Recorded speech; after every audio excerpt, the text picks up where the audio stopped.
products that we use both from a desktop point of view, but also the web-based enterprise and Access Online products. So I'm pretty much a newbie to qTest, haven't really used it myself, so be keen to understand what it is, what it does, and how it could help to test or automate testing. Yeah, pretty much a newbie.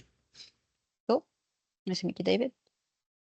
Yep. My name is Safan, another newbie, just like David. So my role is a senior developer for GIS. I'm pretty much the same like David, handling most of integration and application related to GIS, and one of our integration tool, which is FME. My view is to integrate qTest into our Jira system. We can create a ticket and then let some of the tester just use qTest from the ticket. Yeah, that's pretty much me, I guess. Yep. Cool. Thanks, Safan. I can go next. So I'm the solutions development team lead. So I look after the people here. There's Kyron and Sam who are away today. I think one of the reasons why I thought we'd have this particular session is just so that, one, we don't have a testing capability in our team. At the same time, we all work in different areas, right? It might be a different integration platform. It might be a browser-based testing. It might be anything to do with database. So what I want to kind of understand today is what exactly qTest does, because I know you can do it from a browser level, and also what are the best practices that we do, and can we actually use this from an integration and development point of view, or is it just mainly for browser-based testing? And also this will help me in knowing what I'm going to be looking for in the test specialist role. That might be something that will be recruiting in future. Cool, thank you. Sorry, I haven't caught your name there. I'm Shashank. Shashank. Okay, nice to meet you, Shashank. Have you been playing around with qTest as well, Shashank, or also fairly new?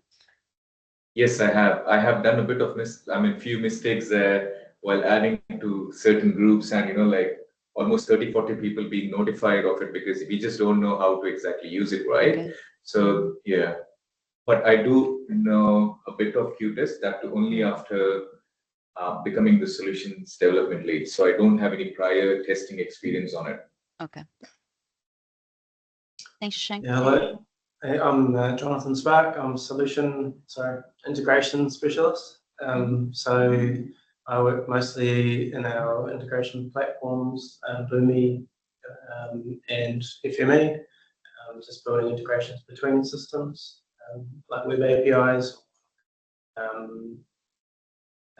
Also use Azure API management. So we don't really have any automated testing or anything of those. My experience with qTest is as much as logging in to confirm my account works, and that's all. And just interested to see how qTest can help with API testing. Okay. Yep. Afternoon all. I'm Jose Gabriel Fontanilla, and I work for a company as a solution specialist. And I've just joined the company. That's yesterday. Okay. And excited to know everything about the qTest, most especially the features that we'll be working with. And I honestly don't have a background or an experience using the software. So yeah, looking forward to a lot of things there. Thank you. Okay, cool. Nice to meet you as well, Gabriel. All right. I'll take you through some slide packs before we go through a deep dive demo. But I just wanted to understand if the agenda that I've prepared here is something that you're interested in. So this is around identifying what qTest is, what are the different functionalities that you can use or features out of qTest, some best practices as to how you can structure your tests within qTest, because qTest is a test management tool, and how we utilize qTest as well for defect management. So Afan, you did mention using Jira. So obviously that would mean your defect management is in Jira. So I can also show a quick demo as to how we've integrated Jira with qTest as well, and how that will look like. But with regards to how to administer that, that will need to be a separate session, so I don't do a lot of admin. Right. So for this initial agenda, is that looking all right for you, or is that too in depth in the testing side of things? Sounds good. Yeah. Right. Yeah. Sounds all right. Okay. All right. So let's go through what qTest is first, right? So it is a test management tool, like I mentioned earlier, and it manages your entire testing life cycle. And it's kind of, it also has a function with regards to requirements like Jira, if you're using qTest as a whole. But some of our clients just uses qTest just for test management purposes because of the license costs associated with it. So what happens is that sometimes some of our clients uses qTest for their test management and then Jira for requirements and defect management as well. So that can also be done in that way. So our major features and functions here is test design, primarily around manual test design. So there is a function of using qTest to help generate automated test scripts using open source like Selenium, using Selenium framework, for example, but it's not meant for that. So this is mostly around using qTest to manage your test cases and executing those tests as well for your manual test cases. Okay. There is a function within qTest where you can also manage your automated tests. So if, for example, you have a test automation framework or different test automation tool like Tosca, for example, you can integrate that into qTest and run those automated tests within qTest. So it helps showcase all of the testing information in one view, and that's primarily what qTest is for. And then there's also the requirements management function that I didn't necessarily put in here, but that can also be done within qTest. So what that does is that it provides requirements traceability. So with your requirement, if it's in qTest, then you can integrate that, not integrate, but you can associate and link that with your test cases. So that way you can create a full requirements traceability report. And then you can obviously execute your tests. So once you've created your tests, you can reuse and repeat and execute those very same tests that you have created within qTest. You can manage defects within qTest as part of your, or create defects as a standalone, or create new defects as you are executing them. And then lastly, there is a reporting feature within qTest as well to help showcase the information around your test progress. Okay. Any questions on that so far? Okay. Right. Okay, so just around some terminologies here. So within qTest, there are some terminologies that we are going to be using. So within qTest, you can have multiple projects, and you can associate a qTest project depending on a focus of an application or a product. So in an example for some of our clients, they might not want to they might want to separate the way that they structure their projects or testing projects depending on the application that they are going to be testing. So, for example, an SAP project specifically or Salesforce project specifically, right? So that's how you will categorize it within qTest as a project. And if you put it in a project, then you would not be able to share the test cases within a project to another different project. Right. So the project, the information within a project is exclusive to that project. if that makes sense. And then there also is a release, like a qTest release cycle in the qTest terminology, and what that is in your application life cycle is your project, right? So if for a particular release, you might have a certain projects, like for example, an SAP upgrade, you can categorize that to a certain release inside qTest so that you can track the testing progress for that particular release. And then you have testing qTest cycles. So within a release, there are multiple testing cycles. So in the testing world, we have numerous testing phases. So your SIT, UAT, regression testing. So those are all cycles within your project. And then test cases, obviously, these are your test scripts, test case names. Your test runs are what you call your test execution runs. And then lastly, test suite is a combination of your test cases that makes a one full scenario. So that is around the terminology. And then what you can see here, so some of you have logged in and confirmed your access.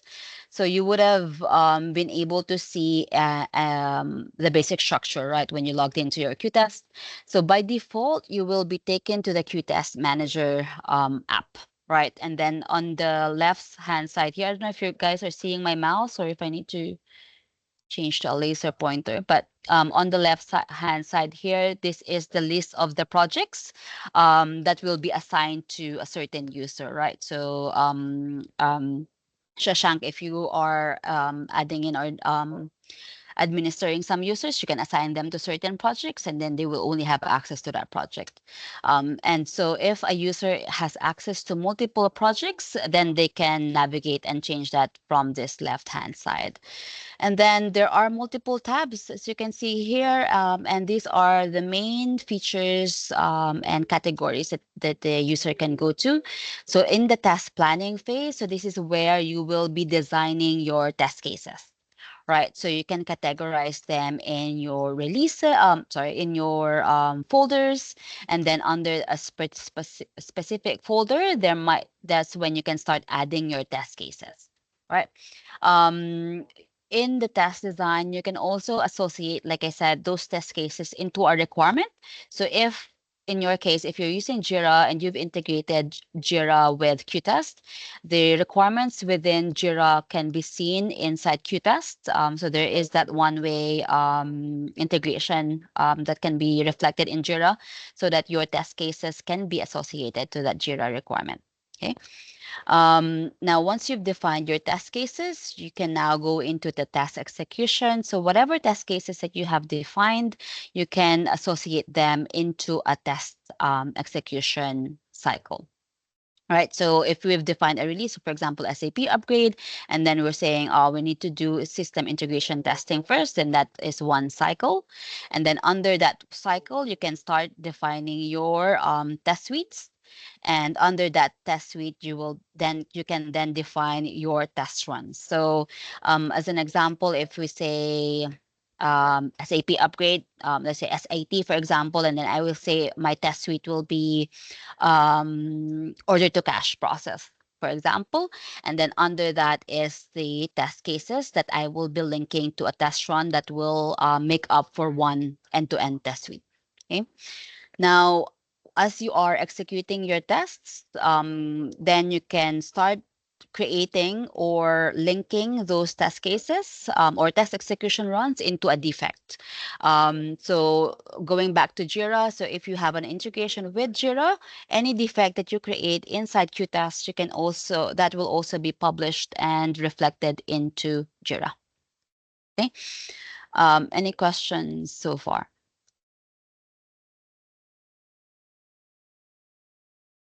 Okay. Okay, I'll just skip this one. This is us going through that. Right. So as a best practice, this is how we would be recommending how you will be structuring the test cases in the test design phase.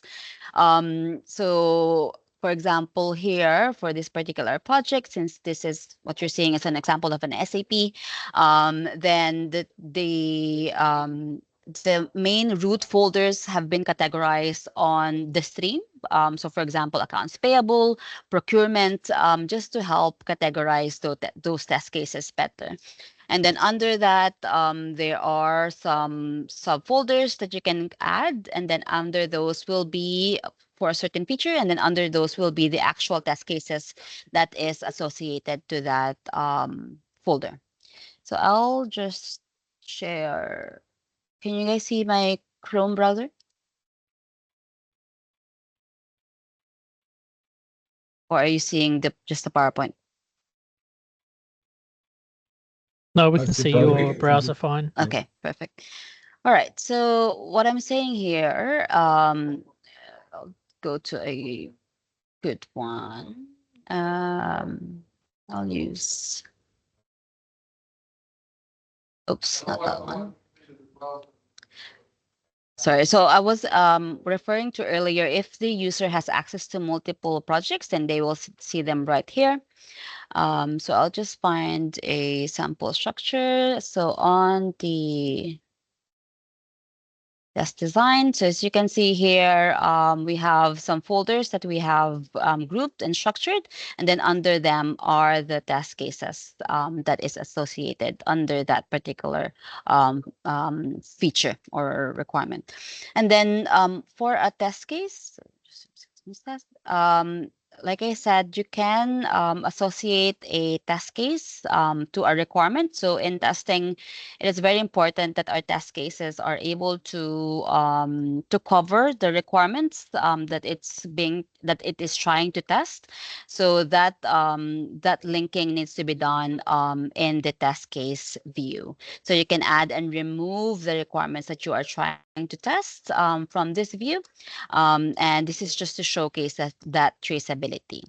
So just to walk you through real quickly again. So if you log in, you go to the test design tab, and then you can start creating a folder just to help structure your test project. And then I can say here, I don't know, I'll say test folder. And then under that is I can now start creating a test case. And then I will say here, this is a, I don't know, verify homepage. Right. Okay, and then you can put in what type of test that is. Now, whatever type that you put in here will not necessarily affect anything just yet unless you associate and integrate it into a testing tool. Okay, and then we can start adding some steps. So from here, you can manually add your steps, and then your expected results. What did I do?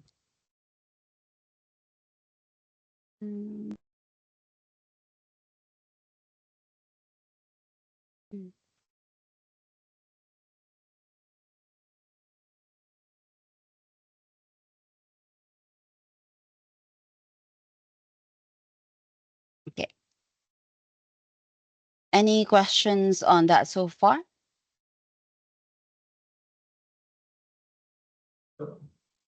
Okay. All right. So task creation, I kind of like went to it directly now, but like what I've shown you earlier in the task design tab, then that's once you select the folder that you wanted to create your test case in, you click on this icon, which is the new test case icon, and or you can right click on the folder and then just put in new test case. Okay.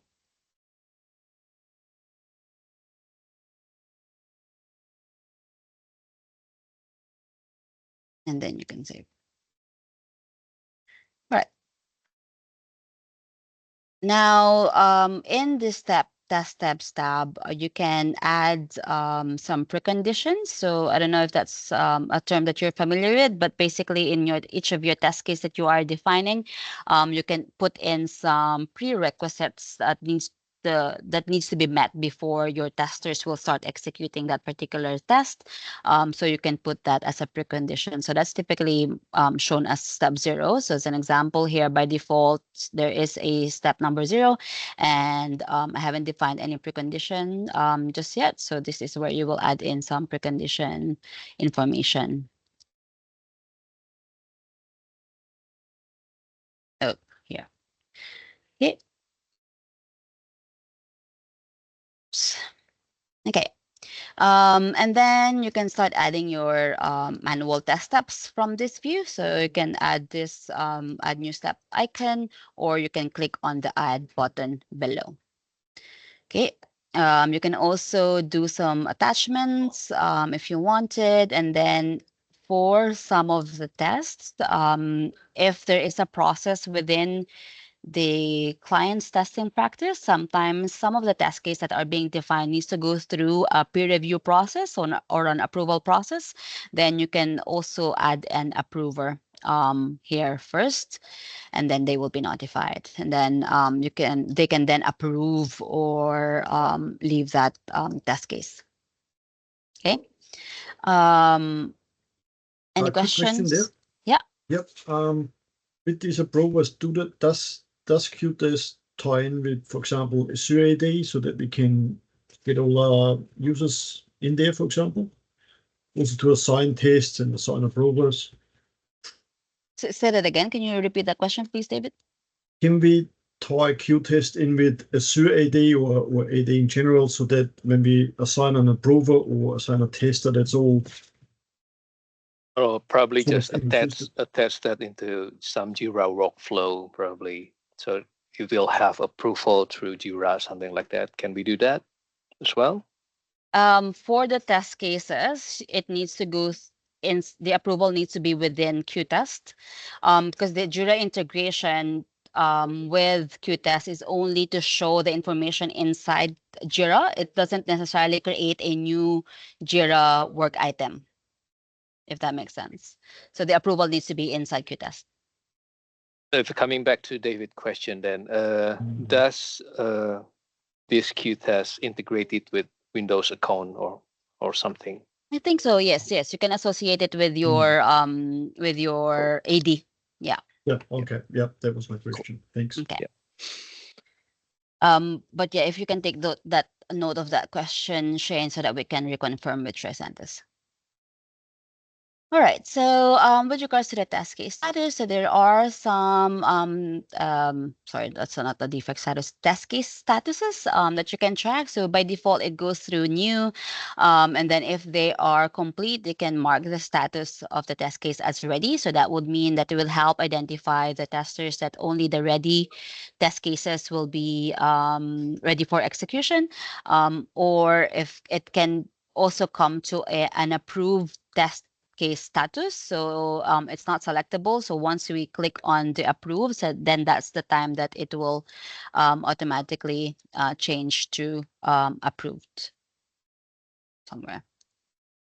Yeah, so that got ticked on here. Some defect somewhere. But yeah, it should, so that view with the test case change. So as you can see, the test case has been marked as ticked in this view, the green one. Okay. And then, so the test case types. So these are the test case types right here. So you have your manual, performance, and scenario. So your manual test cases obviously will be tested manually. It's not automated. And then automation, you can flag a test case that it will be going through automation. Or if you want to automate that test, you can also flag that as meant for automation. And then performance, if you wanted to mark this test case as something that will be testing performance, you can mark that as well. And then scenario, if you are going to be on multiple departments, you can go through like a multiple, like a full end-to-end scenario for that particular test case.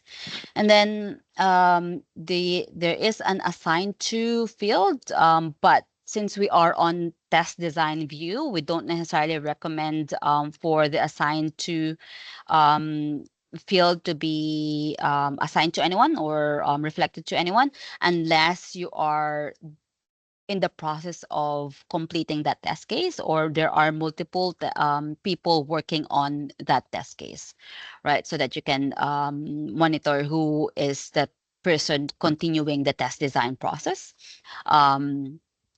But if you wanted to showcase who will be executing that particular test, it needs to be done in the test execution tab. Any questions so far? Okay. Now, once you have defined your test cases, so for example, then you will, I'll just move to another sample here. Sorry, let me just see if I have other. Oh, it went directly to the test execution. So I just wanted to go through how it will be shown in Jira first. So as an example here, this is our example Jira instance. And as you can see, there are linked qTest test cases on here. That's because we have the integration enabled. And then what it will do is that it will show the test execution latest results that's associated to this user story. So for this particular requirement, and the latest status on there. So it doesn't matter whether the test cases are manual or automated. As long as the integration is in there, then you will be able to see the latest status in Jira. Okay, so just wanted to show you what that requirement looks like in qTest. I think this is somewhere. I find it here. This one. Right. So this is the integration that we've enabled in the backend. So as you can see, it some of the information indicates that it's read only because it's Jira's properties, and we can't modify the description, for example, or the status because your main source of truth is Jira. Okay. Now, there are some areas on here that you can start associating test cases within it and associate some of the exploratory sessions. So I'll talk through the exploratory session in a little bit, but it shows all of that existing information. Whatever is here in Jira, it integrates on here. Okay. Now, for our test design, what we've done is we've created the task cases under and created a folder existing customer. And then under that, we've created the test cases for that. Now, this is an example of the test case we've created, added in some steps on here, and we've linked that to the appropriate requirement inside qTest. Right. So how to do that is you go through requirements and then click on add and then go to the requirement and then choose what particular requirement you wanted to associate that test case with. So once I've done that, then that's why that particular test case is reflected inside Jira. And then once we execute this test, the latest status is also reflected within Jira.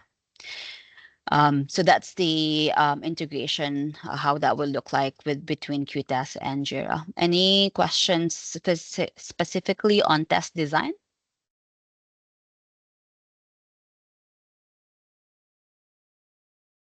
Okay. Right, so I'll go through test execution now. So we also have a recommendation around how to structure your test execution as a best practice. So on the test execution folder, then we would be recommending a release to identify a release, and then under that is the particular test cycle or test phase. Sorry. So what that will look like is that you go to the test execution tab, And then you will be creating the release cycle, and then under them you will then be identifying the test cycle, and then under them that's when you can start associating your test cases. Okay. Now, what you're seeing on the screen is that we've just shown an example as to how we can integrate the test execution with an example test automation tool. So in this example, we're using Tosca. So you can actually run the tests inside qTest and open the Tosca commander if you have a Tosca license along with your qTest. Right. But if you have if you're using, I don't know, like an open source or other tool, then you will need to reference an API call to be able to reflect that text execution run here as well. Okay. But for this example, these test results were all run in the test automation tool that we have, and then it just reflects back here. Okay. And then just use an example. Okay. So how to do that is you will be creating a test release first. Okay. To test suite.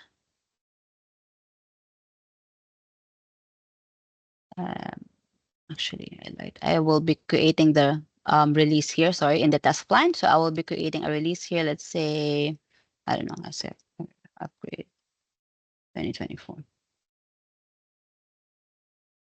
Okay, so and then you have your when those releases planned. So let's say that, and that covers your test execution. So I will do, I don't know, to sample start and end dates.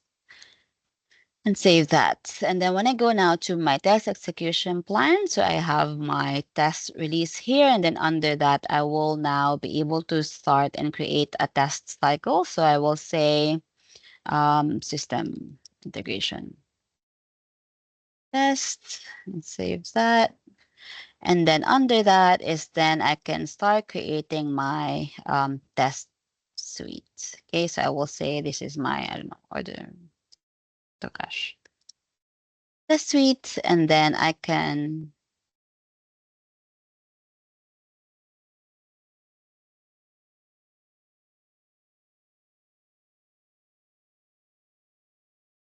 start adding my test runs under that.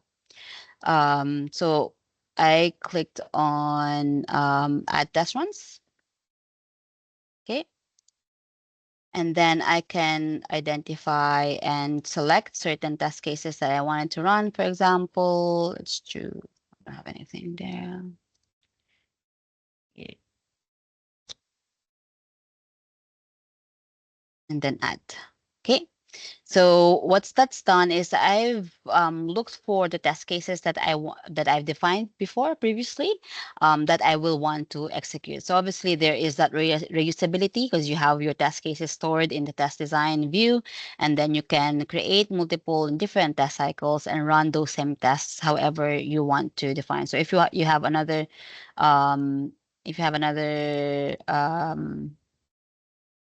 test release, you can then define that same test suite again and add a new test run. So for example, here I do another some upgrade SAT 2023.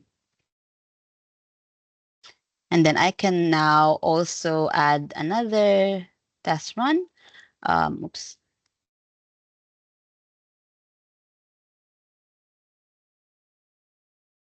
And then add that same tests again.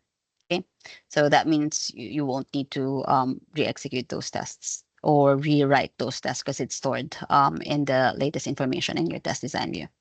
Okay, any questions so far? Yeah, I have a question.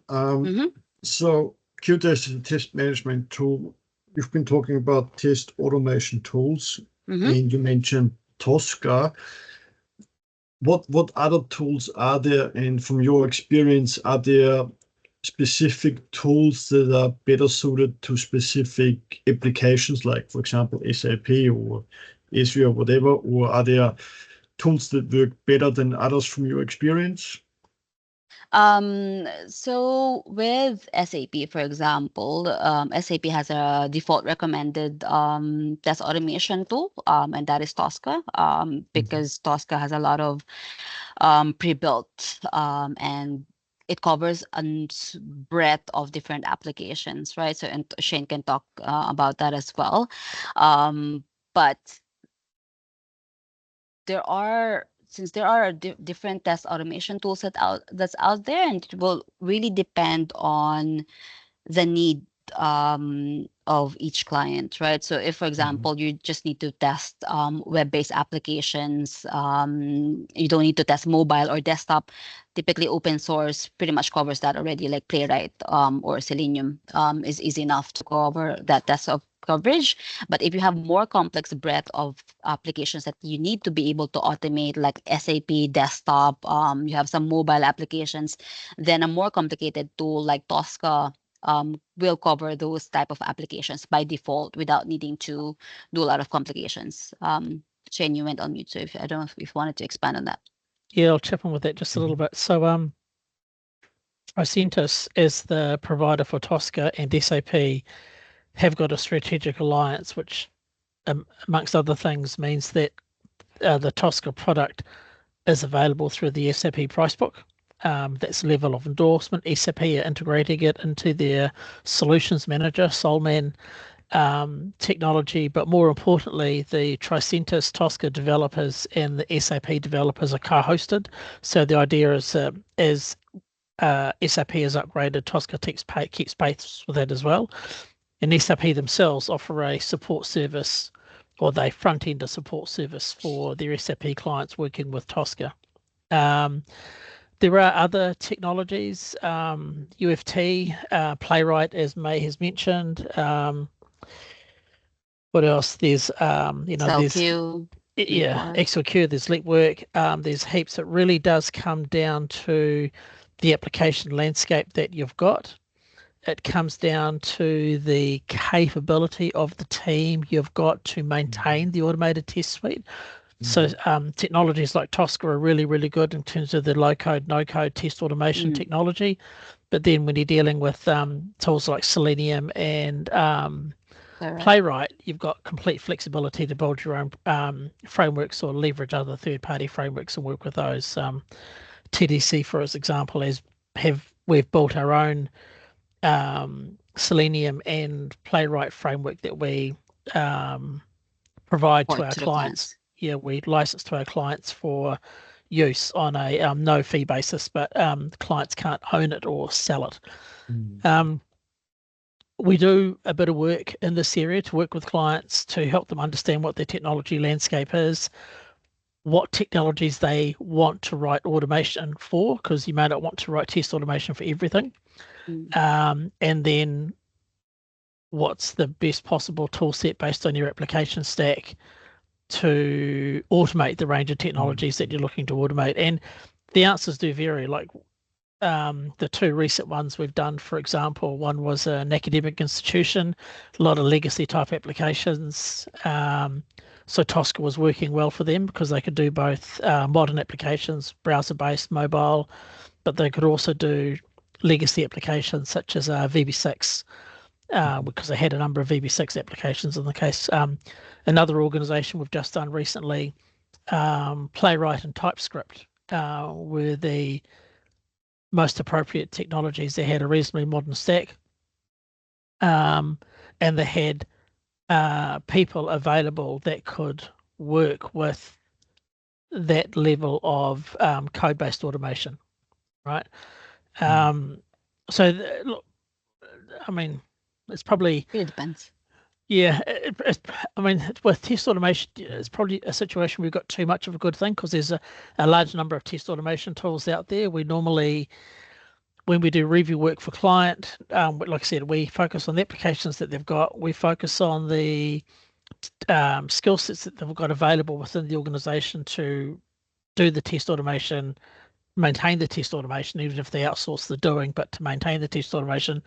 And we also focus on what skills are actually in the market, because when you're looking at hiring people, you don't want to pick a technology that's so new that there's not a lot of inherent skills.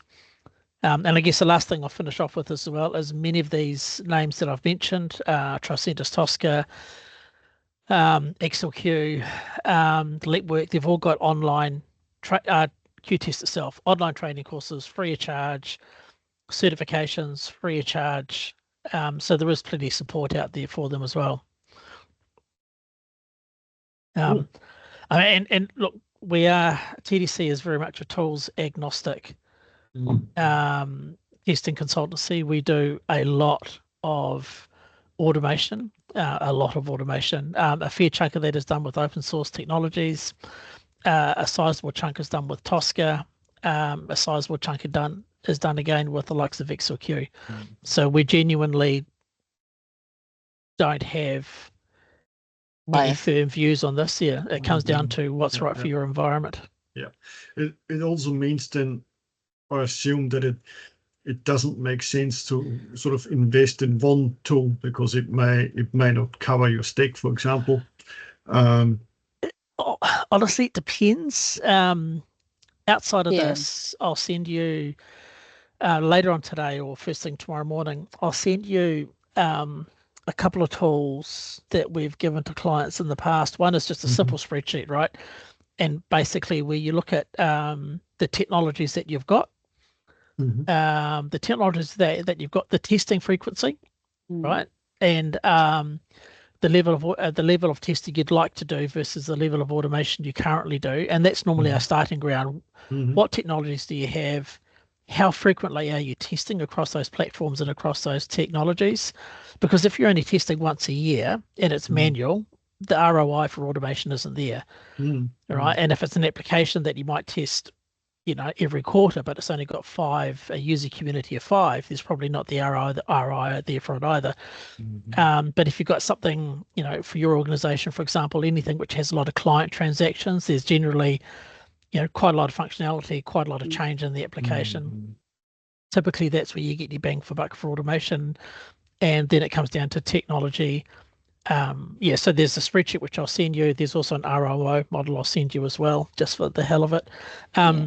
But the other thing I do want to stress is it does come down to your ability to invest and support the technology as well. I mean, we're dealing with the academic institution I mentioned before. One of the reasons why they went to market for help in that area is they had they hired a contractor to write a bunch of Selenium scripts which worked, but when their contractor left, they had no ability to support it. So they went down, their preference was low code, no code automation.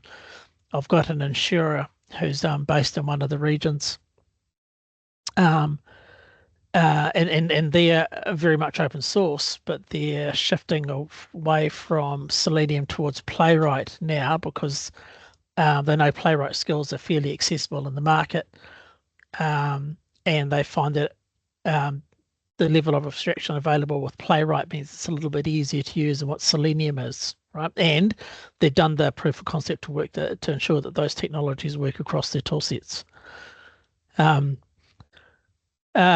guys, Powerco did have Tosca in there. You did use it for your SAP instance. It was a struggle. It wasn't a struggle because of the technology. The technology could automate SAP easily. The struggle that was there then was a lot of your business processes weren't documented. So trying to understand what was being tested and how it was being tested. And with SAP, the test data that you need, right, is really quite key. So that's where, outside of the automation side of things, having a good handle on what are your processes, what are your test scripts for those processes, and then what is the right test to automate, because you need to be able to automate something which you can produce data on the fly or create and then consume data. Because as a manual tester, you can just build data on the fly. You can make up a client, you can make up whatever, right? But in automation, you've got to feed data into it. So there's all that type of consideration. So sorry, Interesting. not a No. not a simple answer, but I mean, we It's a could give you a simple complicated answer. question. Yeah. Yeah. We could give you a simple answer, but the danger of a simple answer is you'll have problems in 3 years' time, Yeah. and that's not what you want. Absolutely. Yeah. Thank you. All good. Okay. Yeah. At the end of the day, it's about fit for purpose, right? So, yeah. And look, I will send you those two things. I'm more than happy to have a chat with you because we've done this quite a bit. May is, May leads a team that are resident experts in that area. I mean, it's not a detail. It's not a big process. It's normally quite simple. It's a lot of stuff you can do yourselves, and we guide you through. But our focus on is if you're looking at automation technologies, go through a process where you can justify or defend the decision that you've made. You can point at a process and say, for these reasons, this tool is the right one for us. Cool. Was there any other question?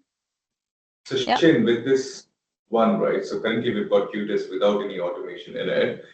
Now, what I've basically noticed with Salesforce is that when testers have been doing manual testing, there's been so many test cases that they have written, and writing the test cases takes a really long time, whereas the execution is where the testers have to focus on.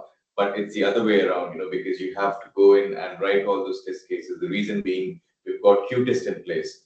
So, is there anything that we've got which can make that happen from a Salesforce perspective? So not necessarily Salesforce only specific, but qTest has a function around exploratory function. I don't know if you guys have explored that yet, Shashank. Have you seen that function when you were playing around? Right. So like you said, right, a lot of the manual tests, they spend a lot of time actually designing this test, detailing your test steps to a point where a lot of the testers end up spending a lot of time detailing the test cases in detail, right? So I'm just looking for an example that I can show you. Right, so here, right, so they spend a lot of time putting in the step description, the expected result, etc.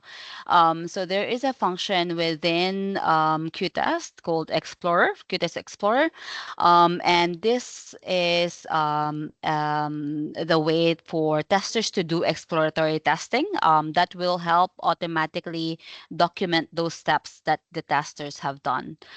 Instead of them typing the steps, it will automatically capture the steps that you've done and document that for you, and then you can then convert that into a test case that you can execute.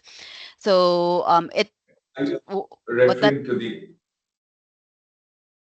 Yeah. Sorry, were you referring to the Explorer client, like the browser one, which actually records the steps? Okay, yeah, I have tried that. Yeah. Okay.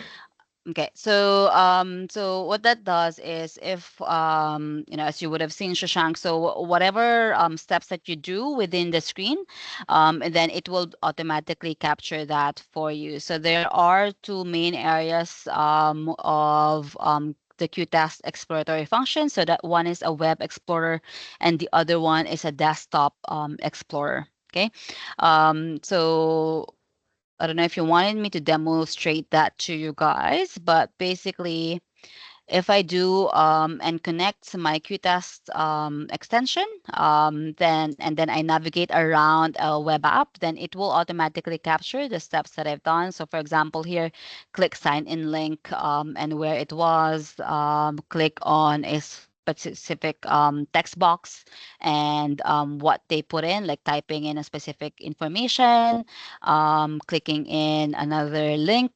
So it will automatically capture that for you. Right, so click on shop by store link, etc. So this puts it the other way around. So for example, like what you've mentioned, Shashank, so in Salesforce, so instead of them actually putting in these individual steps and writing them, then they just need to go to Salesforce and go inside that website and then do the different steps, and then it will capture it for them, right? Is that something that you wanted me to demo? No, that's fine, mate. I think where I'm coming from is the one that you've shown, right? The way I see it, it's sort of like when you've got a full-fledged thing and when you want to put in any data and you want to see how that exactly goes, that's when this will be beneficial. But if you're doing any sort of development, making changes, and you're tweaking certain things in between, I think this probably is not as beneficial. So what this does is that it just helps around your test design, right? But if you wanted to, for example, you're going through a development and then you need to put in a step inside, or after, then you can still do that, right? So for example, I do and submit this as a test case. And so this will now go into my test design. So I can say, what is the test, you can go test module, for example, and then the name of the test case, and then the steps. I can also define which of the steps I only wanted to be added in. But also, yeah, so if, for example, I was to submit this as a test case, what this will do is it's gonna be saved into my test design. And then I can go here. And then these are all of those steps that we've automatically capture, right? So you can modify the test, the expected result, and then eventually, if your tester or your developer have introduced a new feature that you need to validate at the end of this steps, then you can just add it again on here, right? So and you can modify these as you go. So it just removes the need to capture all of these steps previously. So that your tester can then focus on, I don't know, they can click on something else again and validate that as well. Yeah, it takes away, what it does, Shashank, is take away that need to document everything right up front first, which is, as you say, that's where the cost is, right? The value in testing is getting into the execution, right? Yes. And when people spend, like I've seen people spend days, weeks documenting a test case, and then they get to the execution part. The execution part's kind of the fun part as well. So the good thing about the Explorer is that because it's got that record, capture function, it reduces the time in the documentation. As May have said, as a developer, if you're modifying a feature, changing a feature, you can pick up that previous recording and you can, or your previous test case, and annotate there just where the changes happen, so you don't have to do everything from scratch. The other thing it does do too is it provides a good level of, and the developer themselves can also repeat the recording by following the steps that were in the previous test case. So you can, just basically repeat the exploratory testing session. But the good thing is when you submit that, because it's got the video and it's got all of the data elements documented with it, that means that the education that you're passing to the tester or the end user who are validating that the change has been done correctly, they've already got all that. They don't have to write the test from scratch. They see it as the developers intended, and they can record their own exploratory session to validate for themselves that what the developer has done has been passed correctly. Once that change, that feature is stable, you can then take that recording and you can take that test, that documented test, and then look at automating based off that. I could be wrong, I'm not a qTest expert, but I think there was a feature whereby for some technologies you could actually get it to generate the automated test, but really it becomes a manual test script that your test automation engineer can, you're doing it there. It becomes a test script too that your automation engineer can work off quite nicely because it's got all the screens, all the data, everything's been captured. I'll hand over to you, May, but obviously you're showing how it's generated the script as well. So there you go. Yeah. Yeah. And then the other thing that I was just showing you earlier is if from the exploratory function, I think I've opened it. Yeah. For some of the projects that we've been to, some of them would want a detailed documentation of the test cases, or the testers would need to pass on a detailed documentation of a defect. So with the Explorer function, it details out all of the steps that you've done, and also annotates the different screenshots. So that also helps both the end users, they can use it as a training guide or user guide, or you can also use the Explorer function to help provide more information to the developers, how they can replicate the defect. We've also used this in some projects where we pass this particular documentation to the automation team. If, for example, they're not using open source technology, so if they're using Tosca or whatever no-code tool, then we can pass this on so that they can see in detail what are the steps that was taken in order to come up with that particular test case. So that is another use case for the exploratory function. But to what Shane has mentioned, so if you are using the Web Explorer and this only works for web, then you can generate an automated test script for Selenium, Java, and Selenium C#, but also using Selenium Python and Protractor. Right, so these are the steps on the left that we've done. And then if I say, oh, can you generate some tests using for Selenium Java, then these are the steps in there. You can also even change the object identifier from the left hand side. So if you can say, if there's instead of using an ID, you can use a name object identifier or XPath, etc. And you can also modify that from here. Now, obviously, this is a kind of like a skeletal use of the Selenium automated script. So if you have a separate framework, it wouldn't necessarily be using that, but it helps identify the objects easily using this tool as well.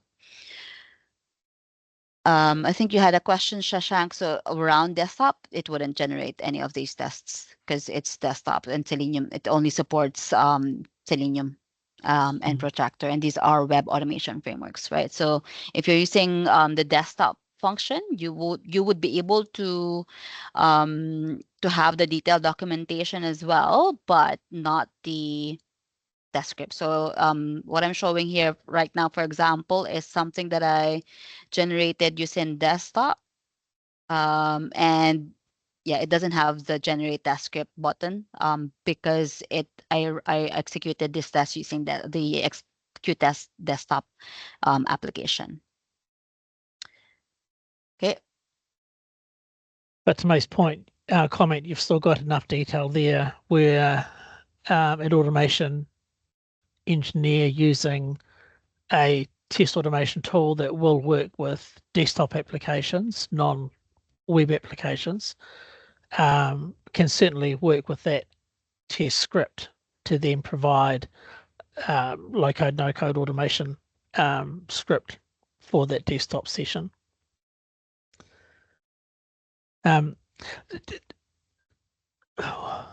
qTest is quite an extensive, powerful tool, right? It's got requirements management, it's got linkage to Jira. I don't think we've even touched on defect management. It's got real-time integration with Jira. So one of the considerations you'll need to have is when you start to reuse or redeploy qTest is pick a couple of scenarios because the range is so extensive. Pick a couple of scenarios that you're going to implement first and then work through those as a team and then extend from there. There's so much in qTest. There's a risk you might get a little bit lost if you can.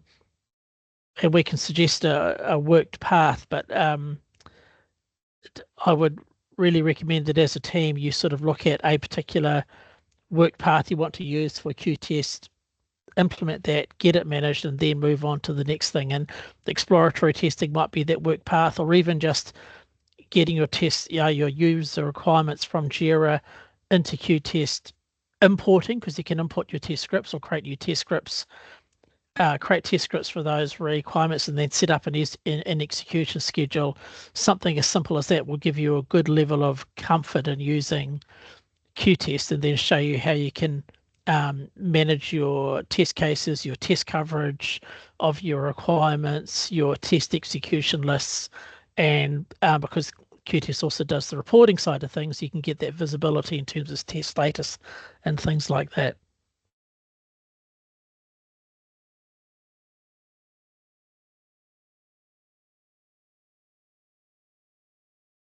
Cool. Right, so I'll go through the execution of the test cases if that's something that interests you guys. And then we'll go to the defects. Yeah. Okay. Right, so on the test execution function, so I've shown you how to structure your test execution already and how to create a test run. So under that cycle, just to repeat that, you will be clicking on this icon, the add test runs icon, and then it will pop up this window, and then you can go through the test list of the test cases that has been defined and identify which one of those you will actually want to execute for that particular test run. Okay. And alternatively, you can also create a test suite. So on the test execution, again, under the cycle that you want the scenario to be in, you can click on the new test suite icon from that toolbar, and then select what environment, etc., execution type, who you're assigning that to, what target release or build you're associating that test suite to, or even a responsible team as well. And then under that particular test suite, then you can add the test runs. Okay. So that's just a way to group your test execution runs. Now, once we want to run the test, so once we've defined the test suite and the test runs, then you can select the test suite that you wanted to run, select at least one of the test runs, and then click on the run button here. So you can run multiple tests on the tick box, or select just one and then click on the run button.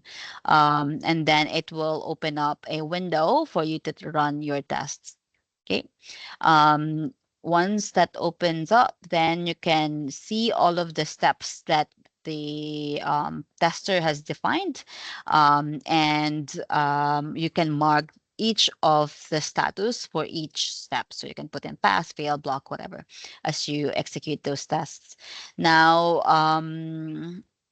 if something has failed on a particular step, then obviously you can create a bug and raise up a bug, and you click on the bug icon, and then it will show up this small pop-up, and you can also say what are the information that you wanted to add in. So you can include all of the previous steps or all of the steps that that you've gone through and the latest status of that. And you can either search for an existing defects to link that failure to, or create a new defect. Okay. And these are all of those different test execution statuses. They are pretty much self-explanatory. So I will now go through how that will look like in qTest. Okay. So right, so you can select all of these and run them, or you can just select one and then click on the run icon. Now, I've shown you that it will look a little bit different if you're using an external tool. Like you can open, there's a button here upon that says open in Tosca Commander because it's integrated with Tosca. And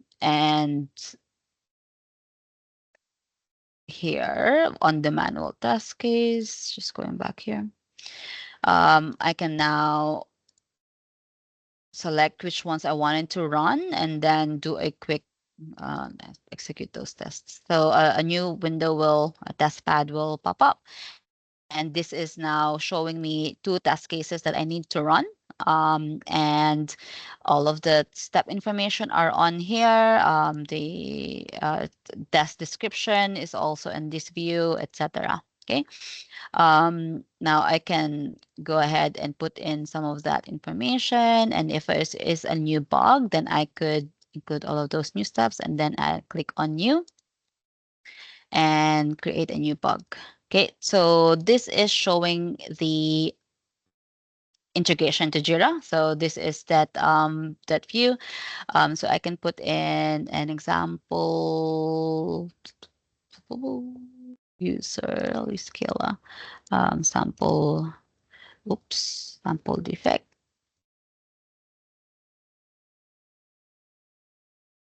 And then it can you can select what the fixed versions are. These are coming from Jira.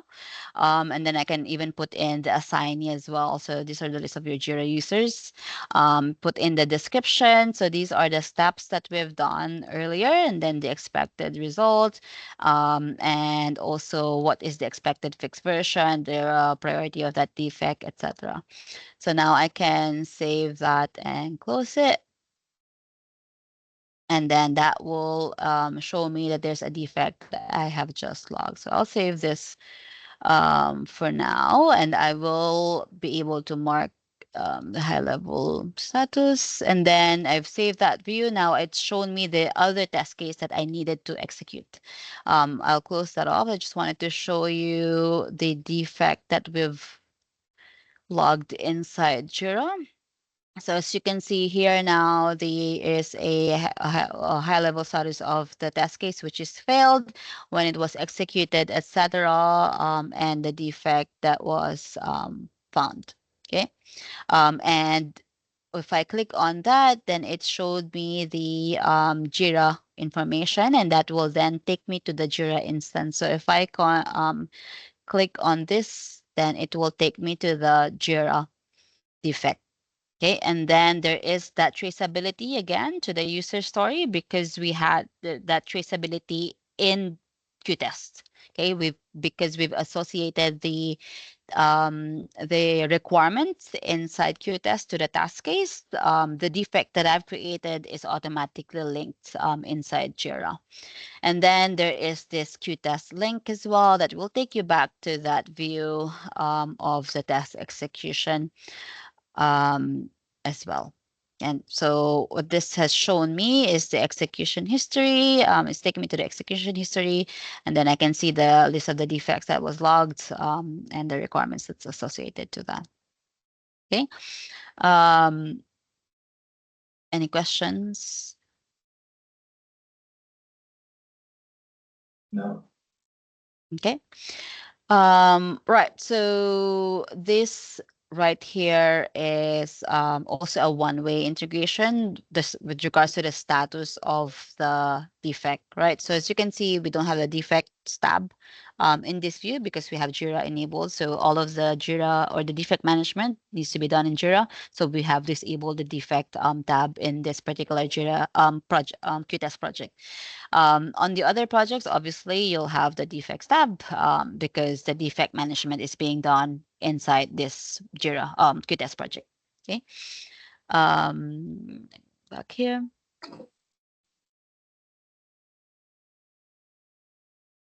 Okay.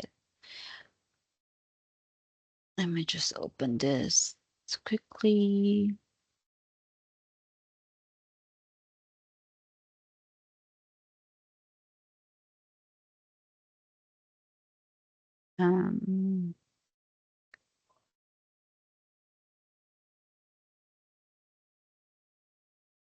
Okay. Any other questions on test execution?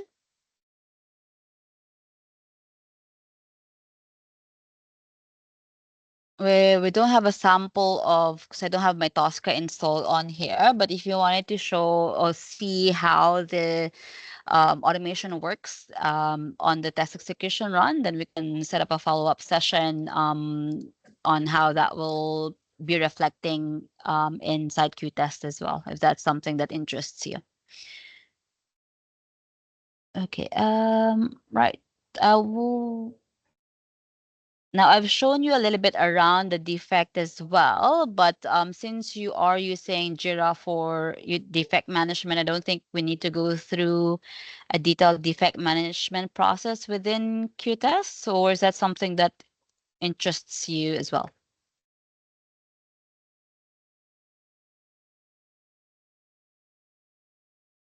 Probably not now. Okay. I appreciate 2-hour session's a long one, so and there's been a lot to cover. So I understand if the energy levels are just sort of dropping down a little bit. It's all good. And again, as we've said before, if you have got any other questions, don't hesitate to give us a yell. In addition to some stuff I said before, I'd send through like the basic spreadsheet and the ROI. We do have a qTest rollout onboarding deck. It's about 4 years old, but I'll include that in the stuff I send you as well, and that'll give you a bit of an idea in terms of, at a high level, how to approach rolling out qTest within your environment.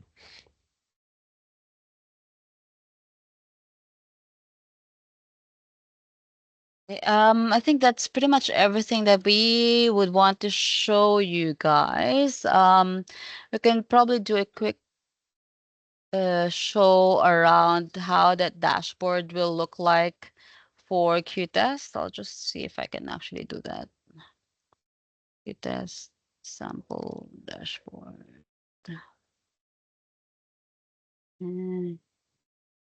Actually, no, I don't think we can add in a dashboard, particularly from qTest into Jira.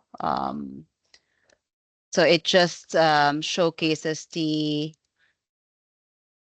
traceability inside your Jira and the latest status. Is there any other areas that we would want to cover? One thing from me, May, and apologies because I'm asking this question out of ignorance, but with qTest you can schedule automated tests to be run, right? It operates a little bit like Jenkins.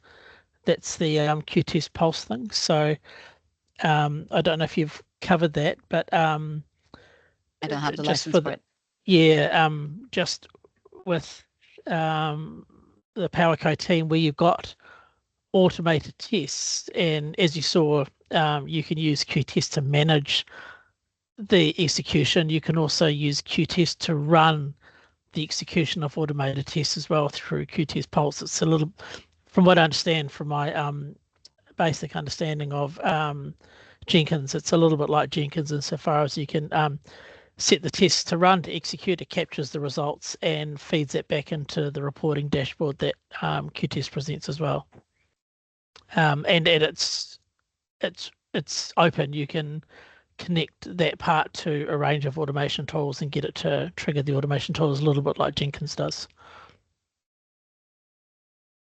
With the Jenkins that you mentioned, Shane, so we've got a BA who's working in the other side of the business, and I know that he's working on an automation of Jenkins with ADMS, which is using the qTest plugin. So is that something where it would use multiple licenses, or how does that normally work when the automation kicks in?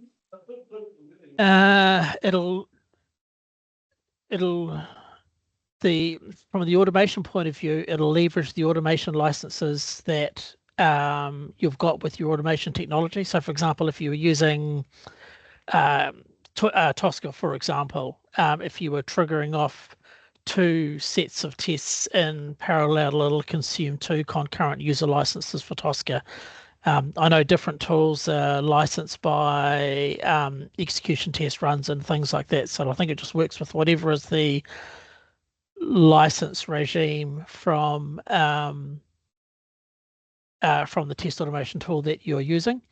From a qTest perspective, Pulse seems to be a separate module, so I think it doesn't consume a qTest license. It is a separate module, but that's one of the questions I'll take to Tricentis to confirm on that. Yeah. Because his proposal was around using Jenkins for running an automation in ADMS, and that would use a qTest license via the plugin? I'll ask on that. I'm not sure. Yeah.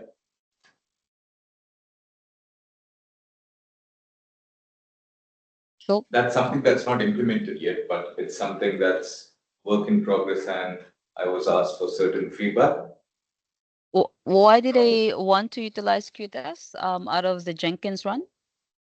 Just so that they can run automation and see, the values if they've changed, or is it still the same, rather than having a manual intervention there. So they have a separate test automation tool that they're using that they wanted to be integrating with qTest. Is that right? No, they're using Jenkins to run the automation, and it's using the qTest browser plugin in order to run those tests. And what I can do is, May and Shane, is I can actually ask for the documentation on the process and the approach that he's thinking, because right now I think he's working around the VM and setup side of things while he's working on the automation as well. So I can provide you that and get some feedback on it. Yep. That'll be good, because I'm just trying to understand why you would use Jenkins to trigger a qTest to trigger an automated test, and not use Jenkins to trigger the automated test directly. I think it's triggering, Shane. Jenkins is triggering the automated test, and then it's just reflecting the automated test run into qTest. So just to reflect the status. So kind of like this. Yes. I don't. Yeah. Okay. So I'll check and see. Yeah, I'll check and see if it consumes the license in that instance. Obviously, there's a license consumed when you're viewing the test results within qTest, because you need to be a qTest user to review those results. But you can export the qTest results, I think, and send them out as a PDF. So if people don't need to see the results real time, you can PDF them, send them to a distribution list, and that doesn't require a qTest license. You can send it to anyone. Yeah. And if it's just to reflect the test execution status, it's just going to be an API call. That's not going to be another license. That's not going to be consuming a concurrent user license. If it's just going to be writing into the, I believe, into the API call in qTest. Okay. Right. So, but yeah, if they wanted to share that test run and reflect that in Jira, you don't actually need to export that test run. It will automatically showcase that in Jira as well, if you have the qTest and Jira integration. So that's just going to be reflected here as a test execution run. Yeah, but that doesn't have any integration with Jira. The one that they're doing, no. But if you integrate your qTest to Jira, that will showcase here. If they're using Jira. The qTest Jira integration is something you get with the qTest license, right? And I've not configured it myself, but those people who have done this said it's ridiculously easy to set up, and it just works out of the box, and it's two-way integration. Yep. And then alternatively, if this is the insights view, so if they wanted to see a dashboard view, a detailed dashboard view of the test case results as well. So there are a number of default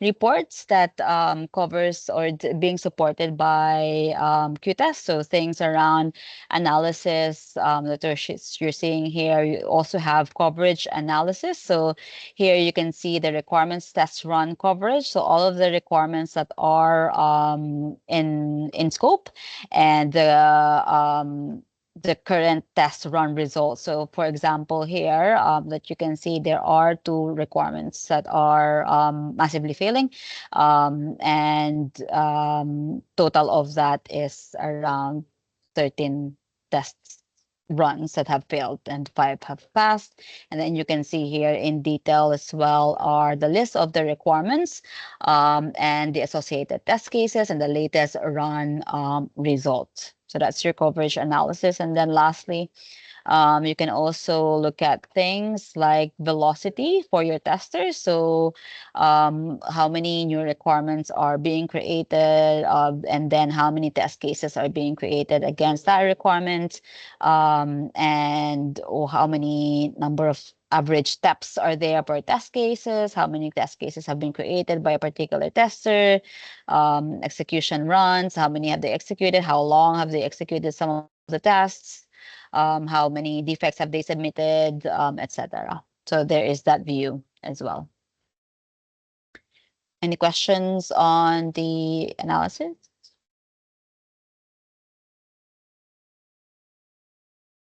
Cool. And then obviously you can create a number of dashboards as well outside of the analysis view. So this contains a number of widgets, some with some information that you can also add in. Okay. All right, and then these will come out of a query that you create within qTest if you wanted that view as well.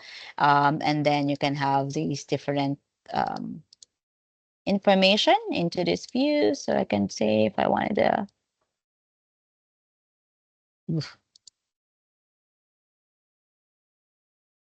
Yeah, so I can drag and drop some of the widgets onto the dashboard, and then you can share that to your stakeholders. Okay. Right, so that's basically, I think, everything that we wanted to share. Hopefully we've covered the stuff that you wanted to know about, and if there's any other areas that you would want to deep dive on. Just a quick question. What language is qTest built on top of? Is it Java server pages? I don't know. I think I recall seeing somewhere it was C# or something like that. It's I'll find out, but I don't think it was Java. I think it was more C++ or C# or something like that. Yeah, what's the reason for that question, Shashank? I was just curious, just out of curiosity, but yeah, good. Cool. Was there anything else? No. Thanks. The recording, I'll stop the recording now. So the recording will go into the Teams thing there.